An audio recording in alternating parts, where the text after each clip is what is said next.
Stand by, shore party. Decontamination in progress.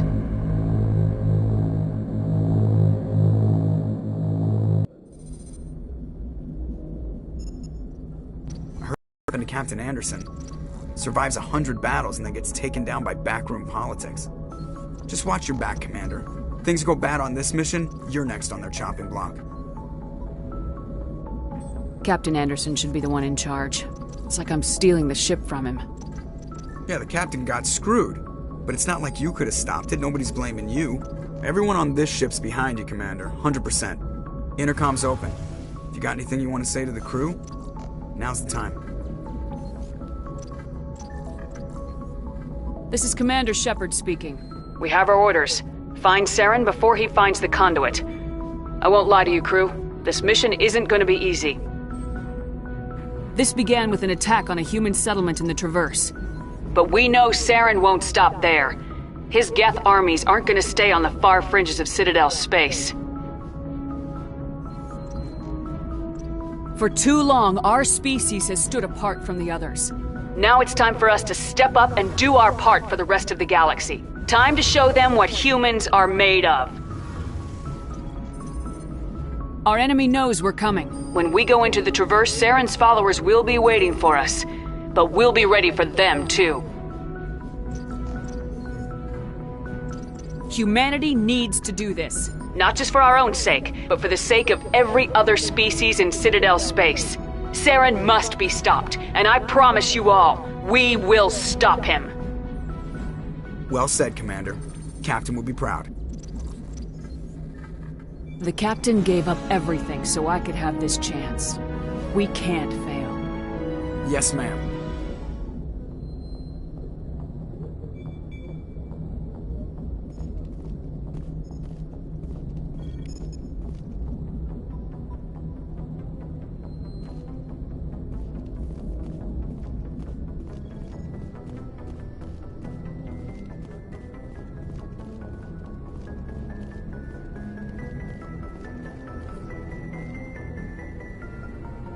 If anyone has to take over for Captain Anderson, I'm glad it's you.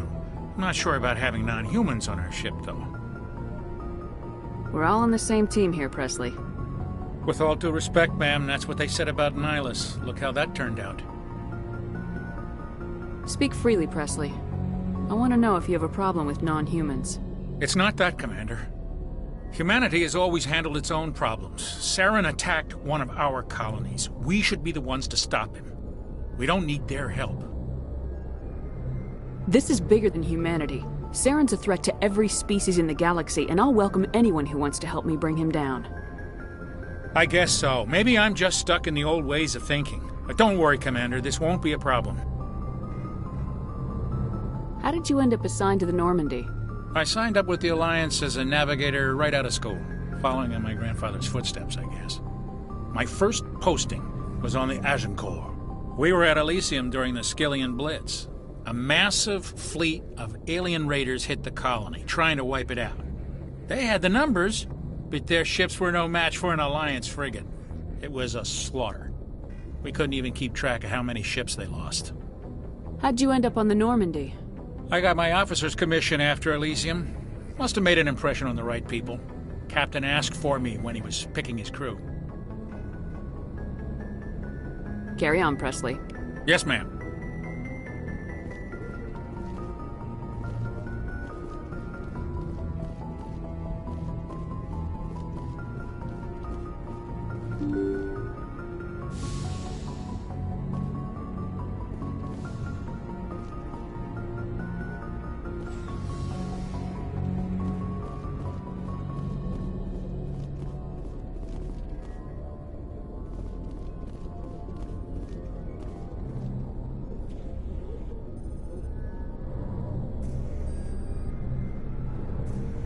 Anything you need, Commander?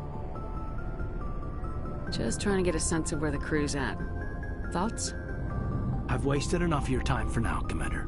We'll have time for personal debriefings later. We'll talk another time, Lieutenant. Commander?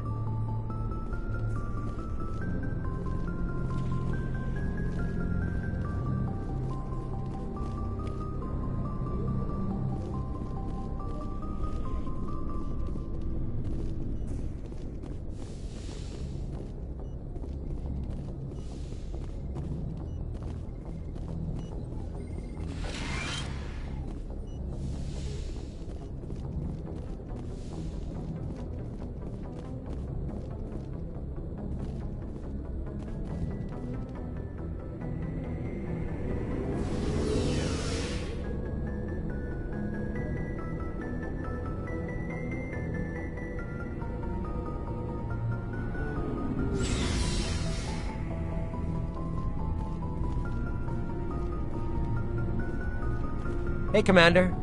Looking for some extra supplies before you head out? What have you got? Whatever you want. Armor, weapons, mods. It's not standard Alliance issue, but that's not necessarily a bad thing. Well, as long as you don't mind paying for it. Why should I pay you for my weapons and armor? My stuff doesn't come from the Alliance. I have to purchase it myself, and it's not cheap. Hell, the licenses alone have set me back more than I'd like. But no licenses, no goods. Without the goods, I'm out of a job. What are licenses? Why do you need them? Manufacturers sell licenses. Each license allows me to buy and sell a certain brand of products. I already have several basic ones, but you'll need to buy more if you want me to bring in different brands. Many of the best licenses are hard to get, but they're well worth the cost if you can find them. What do the different manufacturers offer? There are too many for me to keep track of, but each license will explain what it's good for. How often will you get new items? Well, that depends on how many licenses you've purchased, but I'll rotate items on a regular basis regardless. And anytime we land someplace with a big enough port, I'll buy, sell, and trade whatever I can. Check back often. I need to move items quickly, so only the most basic items will be stocked consistently. Let's see what you got. You bet, Commander.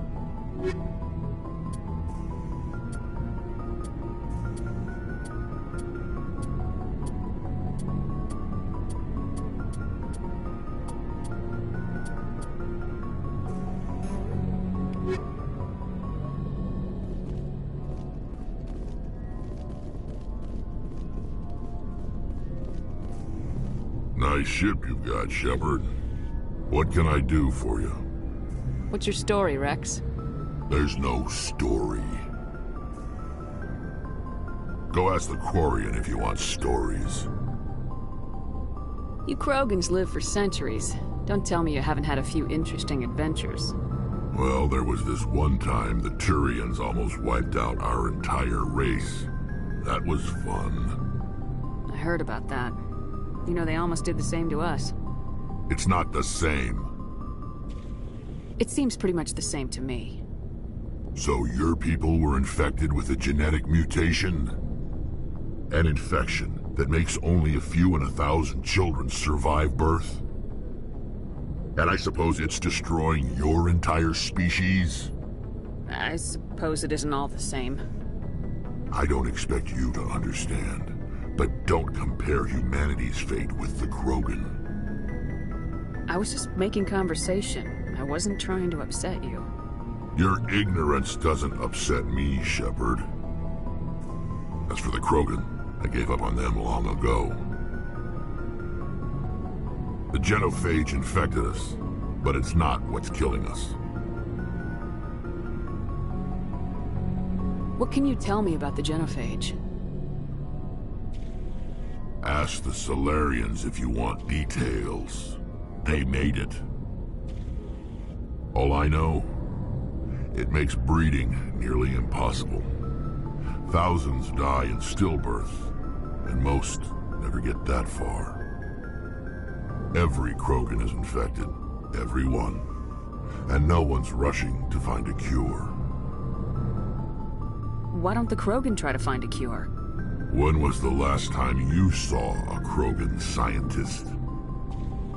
Ask a Krogan. Would he rather find a cure for the genophage or fight for credits?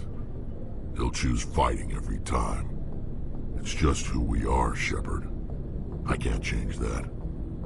Nobody can. Are your people really dying? We're sure not getting any stronger. We're too spread out. None of us are interested in staying in our own system. Lots of species have left their homes and prospered. But they go to colonize new worlds. We're not settlers. We're warriors. We want to fight. So we leave. Hire ourselves out. And most of us never go back. So long, Rex. Shepard.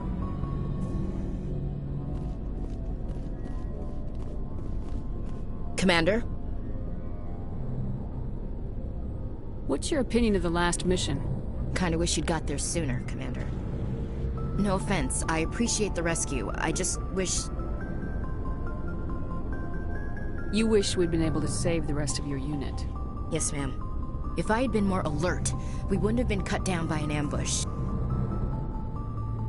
We never trained to fight synthetics. The Geth haven't gone beyond the Veil in 3 centuries. Our training's supposed to make us able to adapt. I'll make sure it doesn't happen again. Do you have a few minutes to talk?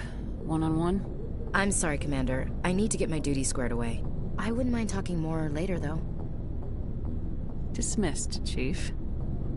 Ma'am.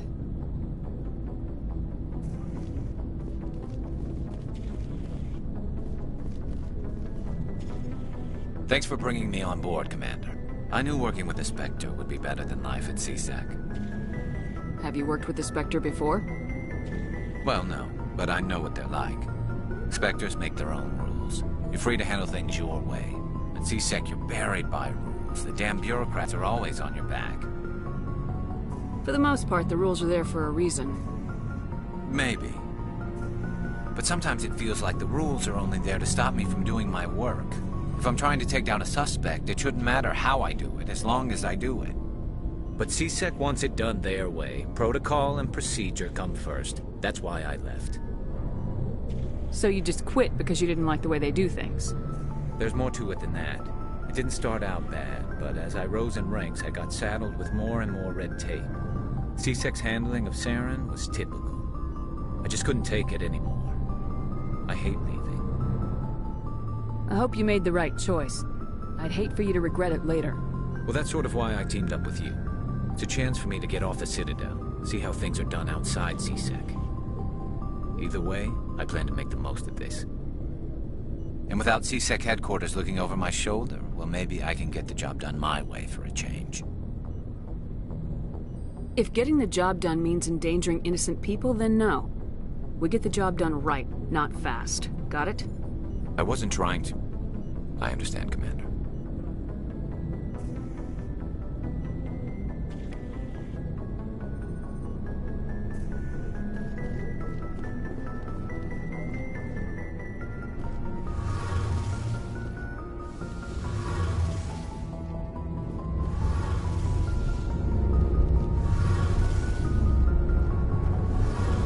Hey, Commander, you know that Quarian, Tally? She's been spending all her time down here asking me about our engines. I'll tell her to leave you alone. What? No, she's amazing. I wish my guys were half as smart as she is. Give her a month on board and she'll know more about our engines than I do. She's got a real knack for technology, that one. I can see why you wanted her to come along. I figured she'd be a real asset to the team. You got an eye for talent, Commander, but I'm guessing that's not why you came down here. Where else have you served, Adams? If you name a class of Alliance ship, I've probably served on it. Everything from dreadnoughts and carriers right down to frigates like the Normandy. My last assignment was on the Tokyo, only a cruiser, but she was a good ship. Couldn't hold a candle to the Normandy, though. I want to know more about the Normandy. She's the best ship I've ever served on, probably the fastest vessel ever designed, and she's the only one using the new Tantalus drive core. What's so special about the Tantalus drive core? Proportionally, it's about twice the size of any other vessel. Not only are we faster, but we can run at FTL speeds longer before we have to discharge the core.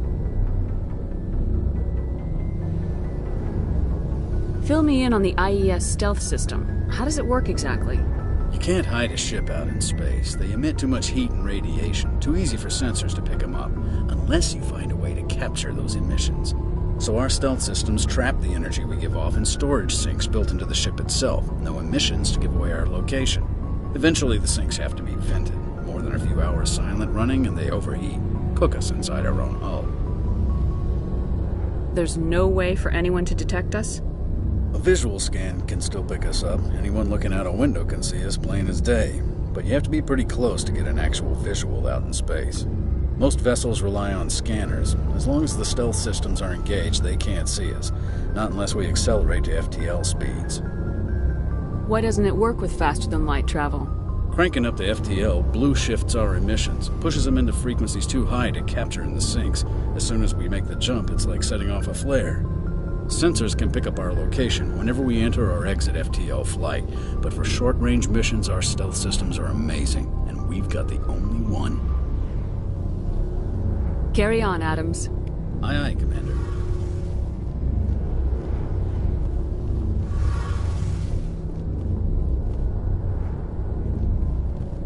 Your ship's amazing, Shepard. I've never seen a drive core like this before. I can't believe you were able to fit it into a ship this small. I'm starting to understand why you humans have been so successful. I had no idea Alliance vessels were so advanced.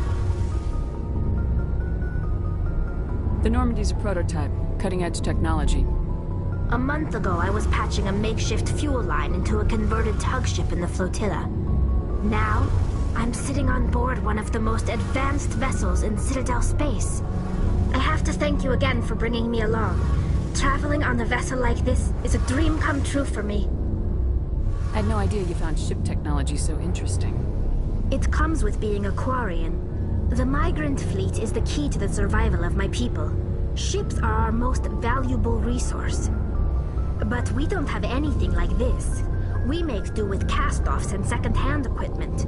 We just try to keep them running for as long as we can. Some of the fleet's larger vessels date all the way back to our original flight from the Geth. I can't believe your fleet's still using ships that are 3 centuries old.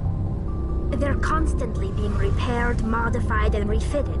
They aren't pretty, but they work. Mostly. We've tried to make ourselves as independent as possible on the flotilla. Grow our own food, mine, and process our own fuel. But some things we just can't make on our own. A patch to maintain the hull integrity requires raw materials we just don't have. That's why our pilgrimages are so important. I want to know more about the pilgrimage. When my people reach maturity, we leave our birth ships and seek acceptance with a new crew. It's necessary to maintain genetic diversity among the fleet. But no ship wants to accept someone who will be a burden on them. So, to prove our worth, we embark on a pilgrimage. We set out alone, leaving the flotilla and our families behind us. We only return once we have found something of value we can bring back to the fleet. This is presented as a gift to the captain of the respective ship we wish to join. If the gift is accepted, we are welcomed into the crew. Can a captain choose to reject the gift? That doesn't happen often. Most captains are eager to increase the size of their crew.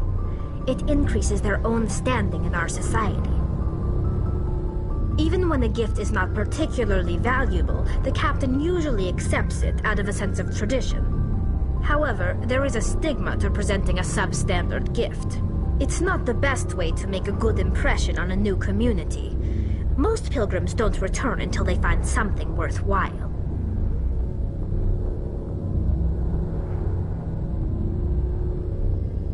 I want to talk about something else. Like what? Tell me about your people. Our lives aren't easy. Resources are scarce, and we are constantly on the move. Everything we do must in some way contribute to the continuation of the migrant fleet. There are 17 million Quarians in the flotilla, and each of us relies on the others for survival. The bonds among my people are strong. Unfortunately, we have had to surrender many of the freedoms and civil liberties other species take for granted. What kind of freedoms? Well, it's illegal for parents to have more than one child. If our population grows too much, it would strain our resources to their breaking point. Of course, we also can't allow our numbers to become too few. If our population is in decline, the rule against single births is temporarily repealed.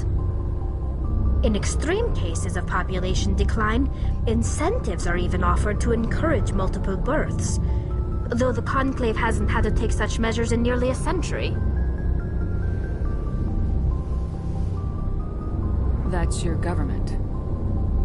The Conclave is our civilian branch of government.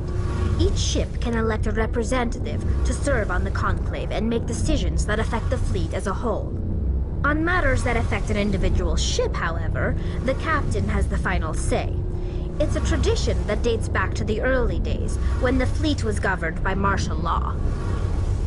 Fortunately, most captains nowadays are smart enough to have an elected council from their crew to give them advice and guidance.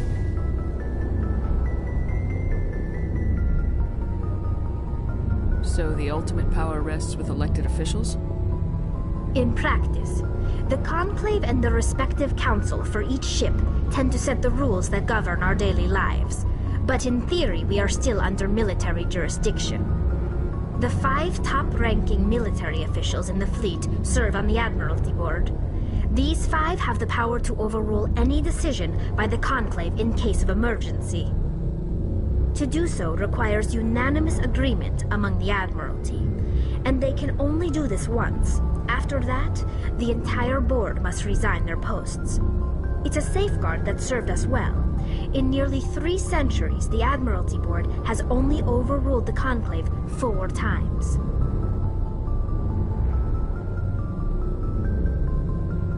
I want to know more about the Geth.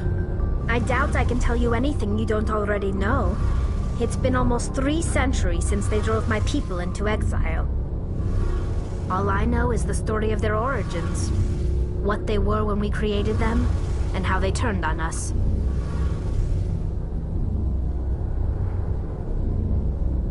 Interesting. The Geth were originally created to serve as an automated manual labor force.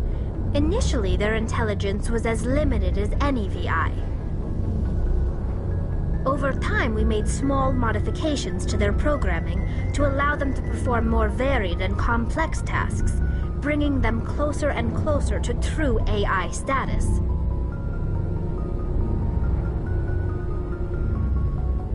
How come the Council didn't step in and stop you? This wasn't true AI research. We may have been skirting the bounds of the law, but we never did anything that was actually illegal. The changes were so insignificant, so gradual, that we were able to control them. Or so we thought. But one thing we underestimated was the power of the neural network. 1 million Geth thinking simultaneously created an inherently unstable matrix. So the Geth share brainpower? Many of the Geth's logic systems were designed to work in concert with other nearby Geth. Basically, the more of them you have in a group, the smarter they are. So there's some sort of group consciousness? No, nothing like that. They cannot share sensory data or information. Their programming cannot handle that much simultaneous input. Each Geth maintains an individual awareness and identity. The neural network only operates on a process-based level. It's basically the synthetic equivalent of a subconscious. But when they're in close proximity, they can coordinate low-level functional processes, freeing up more capacity for original or independent thought.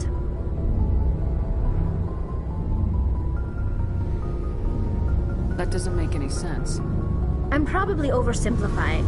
The Geth are incredibly advanced and complex creations. All you need to know is that they get smarter when they gather in large numbers.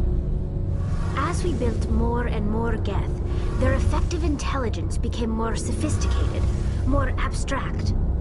One day, a Geth began to ask its Quarian overseer questions about the nature of its existence. Am I alive? Why am I here? What is my purpose? As you can imagine, this caused a near panic among my people. I don't see what's so bad about those questions. The Geth were created to engage in mundane, repetitive, or dangerous manual labor.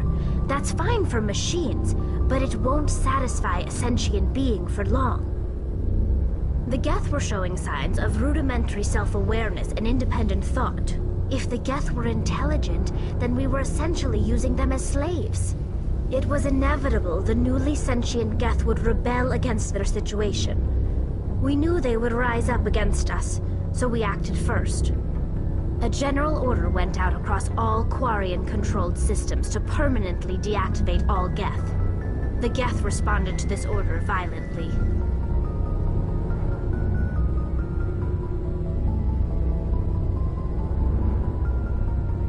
Hey, you can't blame them for fighting for their survival. We had no other choice. The Geth were already on the verge of revolution. By acting quickly, we had a chance to end the war before it began. The hope was that most of the Geth would still be little more than machines, incapable of organized resistance. But they had progressed much further than anyone anticipated.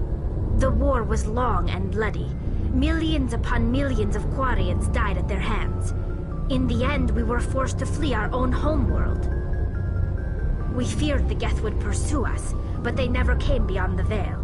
Now we drift through space, exile searching for a way to reclaim what was once ours.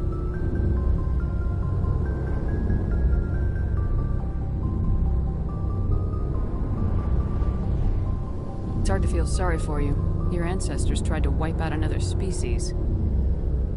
We made a mistake when we created the Geth in the first place, but we did not make a mistake when we went to war against them. If we had not acted, they would have wiped us out.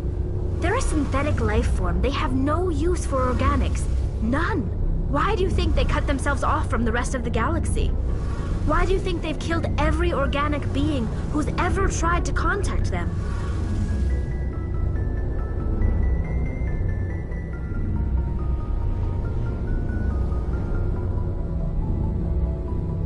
They didn't kill Saren. What does that tell you? The Geth are not innocent victims in all this. They're the enemy. They want to destroy us. Not just the Quarians. All organic life. That's why they've joined up with Saren. And that's why we have to stop him. I should go. See you later.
Take cover!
patched up.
Patching you up.